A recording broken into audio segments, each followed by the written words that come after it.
Subject है transfer of property act 1882। ठीक है, और इसका नेक्स्ट टॉपिक है explain the rule against perpetuity and exception thereof. B शाश्वतता के विरुद्ध नियम क्या है। ठीक है, क्वेश्चन आ जाता है शाश्वतता के विरुद्ध नियम से आप क्या समझते हैं, क्या इस नियम का कोई एक्सेप्शन है, समझाइए। Rule against perpetuity. ठीक है, शाश्वतता के विरुद्ध नियम का एक महत्वपूर्ण स्थान है इस एक्ट के अंदर। ये जो रूल है, नियम है, ये पब्लिक पॉलिसी पर बना हुआ है।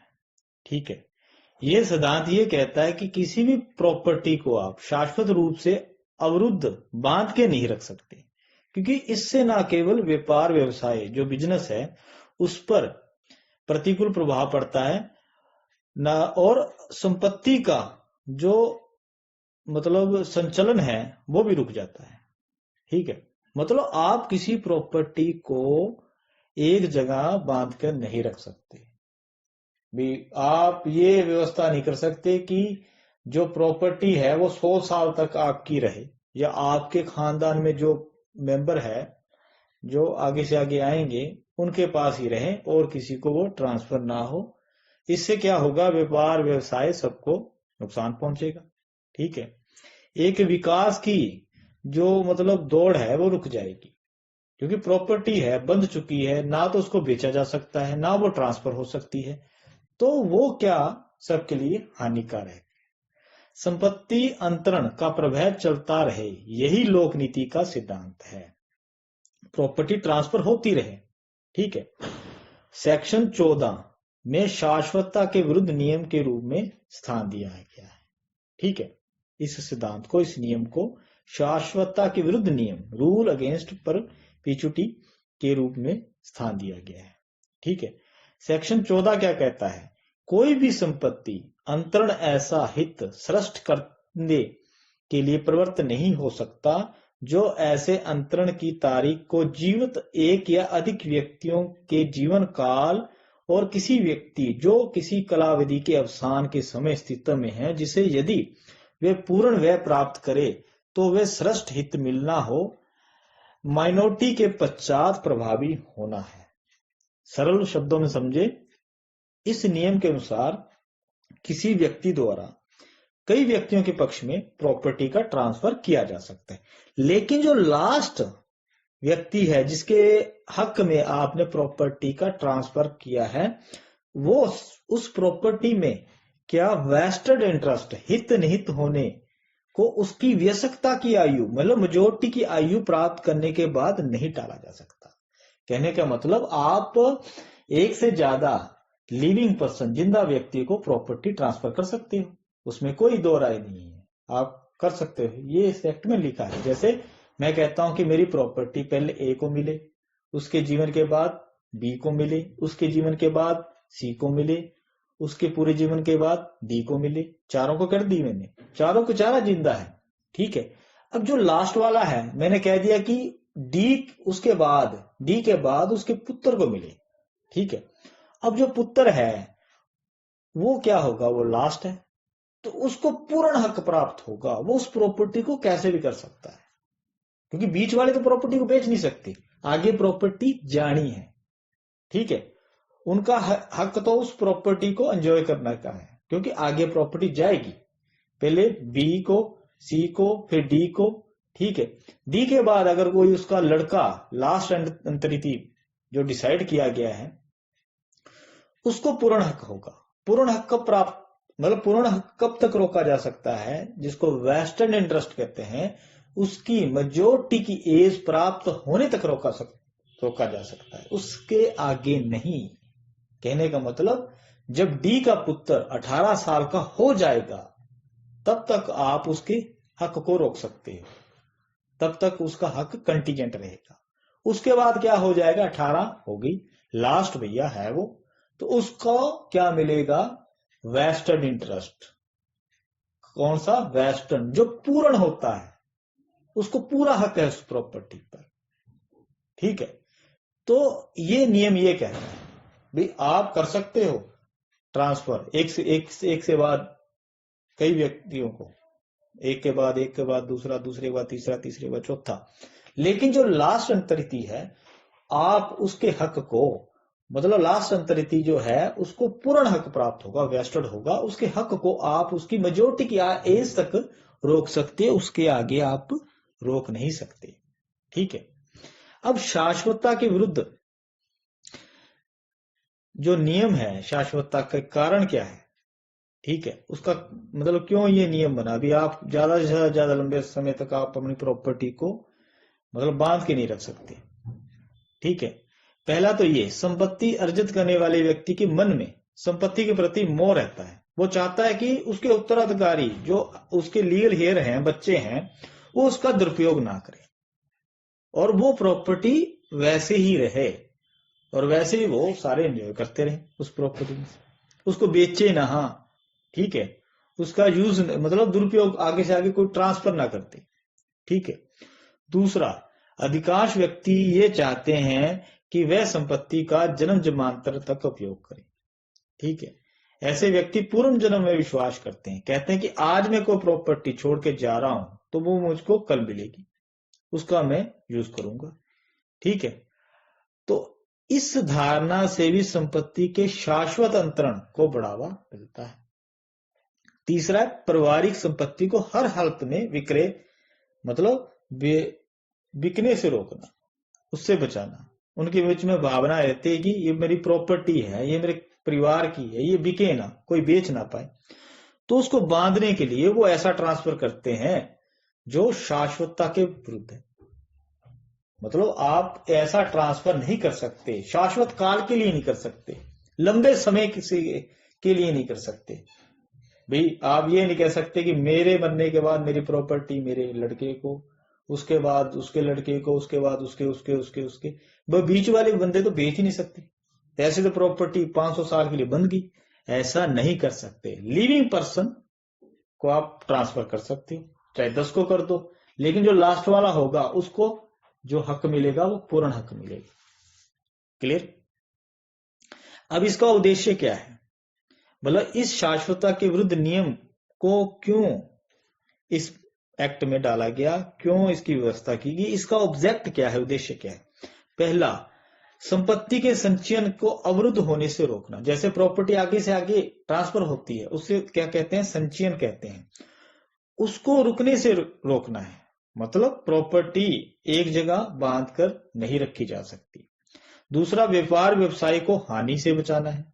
राष्ट्र व समाज को आर्थिक प्रगति के पथ पर अग्रसर करना है। ठीक है, सोसाइटी का विकास ही रुक जाएगा। औद्योगिकरण, मतलब फैक्ट्रियां लग रही है, आपने ऐसे प्रॉपर्टी बांध दी, आपके उत्तराधिकारी उसको बेच नहीं सकते। ठीक है, तो ऐसे किसी मान लो किसी को बेचनी हो या किसी को चाहिए वो प्रॉपर्टी, तो ऐसे तो कोई भी प्रॉपर्टी नहीं मिलेगी। ठीक है, उसके बाद है, अगर फैमिली के अंदर कोई संकट आ जाता है, पैसे की मतलब कमी आ जाती है, पैसा चाहिए, तो कहां से लाएंगे। अगर प्रॉपर्टी है तो उसको बेच कर सकते हो मैनेजमेंट, लेकिन अगर प्रॉपर्टी बंधी हुई है, भाई बाप दादा ने बांध दी, लंबे समय के लिए बांध दी, तो वो तो सही नहीं है। तो उसके लिए भी ये माना जाएगा कि कुटुंब की वित्तीय आपत्तियों से निपटने के लिए सक्षम रखना। उसके बाद जन साधारण की आवश्यकताओं की पूर्ति। अब कोई मकान बिकेगा नहीं या कोई प्रॉपर्टी बिकेगी नहीं, तो जो बाकी की जनता है उनका क्या होगा, उनको कहां से मकान या प्रॉपर्टी मिलेगी रहने के लिए या कैसे भी। ठीक है, शाश्वतता के विरुद्ध नियम की अपेक्षाएं क्या है, क्या निम्न बातें मतलब शर्तें क्या है। इसके लिए पहली शर्त तो यह है, इसके लिए अंतिम अंतरिति का होना आवश्यक है। लास्ट अल्टीमेट बेनिफिशियरी आप डिसाइड करोगे भी लास्ट ये होगा, और ऐसा व्यक्ति माइनर भी हो सकता है, अनबोर्न भी हो सकता है। ठीक है, दूसरा है, ऐसे लास्ट जो अंतरिति है कि आवश्यक होने पर संपत्ति के अंतरण को या संपत्ति में हित होने को केवल आप आवश्यक माइनॉरिटी रहने तक टाला जा सकता है, उसके बाद नहीं। मतलब उसके हक को आप कब तक टाल सकते हो? जब तक वो माइनर है। जैसे ही मेजर हुआ, कौन? लास्ट वाला व्यक्ति, अंतरिति, उसके बाद उसके हक को नहीं टाल सकते। जैसे मेजर हुआ, जैसे 18 साल का हुआ, उसको उस प्रॉपर्टी पर पूरा हक प्राप्त हो गया। उस प्रॉपर्टी को कुछ भी कर सकता है, बेच सकता है, कैसे भी ट्रांसफर कर सकता है। उसके बाद है अंतिम अंतरिति में संपत्ति के हित निहित होने से पूर्व कम से कम एक पूर्विक हित हो, ठीक है, का सर्जन होना जरूरी है, जो सेक्शन 13 में आपने पढ़ा था, ठीक है। उसके बाद यह है कि ये नियम संपत्ति के विक्रय दान के माध्यम से किए जाने वाले अंतरणों पर लागू नहीं होता। जो फैमिली सेटलमेंट है, पार्टीशन है, सरेंडर समर्पण है आदि पर प्रयोज्य नहीं होता, लागू नहीं होता। उसके बाद ये बताया कि ये नियम ऐसे ट्रांसफरों पर लागू होता है जो संपत्ति में हित सर्जन की क्षमता रखते हैं। संपत्ति के बाहर हित सर्जन, जैसे कोई पर्सनल कॉन्ट्रैक्ट है, हक छुपा है, उनके ऊपर ये लागू नहीं रहता, नहीं होता। कुल मिलाकर ये कहा जा सकता है कि शाश्वतता के विरुद्ध नियम का मुख्य उद्देश्य क्या है? जो अल्टीमेट बेनिफिशियरी है, अंतिम अंतरिति है, उसको संपत्ति में हित निहित होने की, मतलब उसको पूर्ण हक मिलने की, होने की वयस्कता की आयु के बाद नहीं टाला जा सकता। मतलब आप कब तक उसके हक को टाल सकते हो? जब तक वो मेजर नहीं हो जा सकता। जैसे वो मेजर हुआ, उसके बाद उसको पूर्ण हक मिल गया, हित निहित उसमें हो गया, ठीक है। कहने का मतलब पूर्ण हक मिल गया, वेस्टेड इंटरेस्ट मिल गया। उसके बाद आप उसके हक को, उसके हित को, उसके इंटरेस्ट को नहीं टाल सकते। क्लियर? तो इस प्रकार आपका ये टॉपिक है, ये पूरा होता है कि रूल अगेंस्ट परपिचुइटी क्या है। भाई कहने का मतलब जो रूल शाश्वतता के विरुद्ध नियम है, इसका महत्वपूर्ण स्थान है। ये पब्लिक पॉलिसी पर बना हुआ एक सिद्धांत, एक नियम है। मतलब किसी भी प्रॉपर्टी को आप शाश्वत रूप से, मतलब शाश्वत परपिचुअल टाइम के लिए, लंबे समय के लिए बांध कर नहीं रख सकते। कहने का मतलब मेरे बाद मेरे लड़के को, फिर उसके बाद उसके लड़के को, उसके बाद उसके लड़के को, उसके बाद उसके लड़के को मेरी प्रॉपर्टी जाएगी, ऐसा मैं ट्रांसफर नहीं कर सकता। क्यों? क्योंकि मैं प्रॉपर्टी को 500 साल तक बांध रहा हूं। और इससे क्या होगा? इससे क्या इफेक्ट होगा? भाई जो सोसाइटी का विकास है वो रुक जाएगा। और बीच वाले जो व्यक्ति हैं, जैसे मेरा लड़का है या उसका लड़का है या उसका लड़का है, जो बीच वाले हैं, वो तो प्रॉपर्टी का कुछ कर ही नहीं सकते। उनको पता है कि हमारे बाद ये आगे जाएगी। तो ऐसा आप ट्रांसफर नहीं कर सकते जो किसी प्रॉपर्टी को लंबे समय के लिए, शाश्वत काल के लिए, परपीचुअल टाइम के लिए बांध कर एक जगह रखे। ठीक है, शाश्वतता के विरुद्ध नियम यही है। ठीक है, इससे सोसाइटी का विकास रुक जाएगा। ठीक है, और इसमें यह बताया गया है सेक्शन 14 में, भैया आप लिविंग पर्सन को कर सकते हो, जिंदा है, 5 है, कितने हैं, कर सकते हो। लेकिन जो लास्ट वाला व्यक्ति है, जिसको लास्ट में आपने डिसाइड किया कि लास्ट में इसको जाएगी, उसको हक पूर्ण मिलेगा। अगर वो पैदा नहीं हुआ तो पैदा होने के बाद उसको मिल जाएगा। ठीक है, अगर वो माइनर है तो मान लो भी उसकी माइनॉरिटी तक आप उसको रोक सकते हो। जैसे मेजर हुआ उसको पूर्ण हक मिल जाएगा, वो उस प्रॉपर्टी का कुछ भी कर सकता है। क्लियर? उससे आगे आप उस प्रॉपर्टी को ट्रांसफर नहीं कर सकते।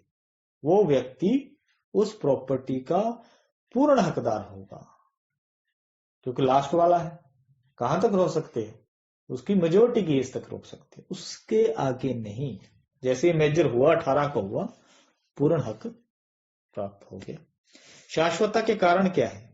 भी व्यक्ति जो है वो क्या, उनके मन के अंदर प्रॉपर्टी के प्रति मोह रहता है। वो नहीं चाहते कि उसको बेचा जाए, वो ये चाहते हैं कि पूर्व जन्म में विश्वास करते हैं कि जो प्रॉपर्टी में छोड़ के आऊंगा वो मुझे मिलेगी अगले जन्म में। ठीक है, तो यही है। और इसका ऑब्जेक्ट क्या है, उद्देश्य क्या है? प्रॉपर्टी को एक जगह से बनने से रोकना, व्यापार को हानि होने से रोकना, राष्ट्र और जो सोसाइटी है उसकी तरक्की होनी जरूरी है, प्रगति होनी जरूरी है, उसके लिए ये नियम जरूरी है।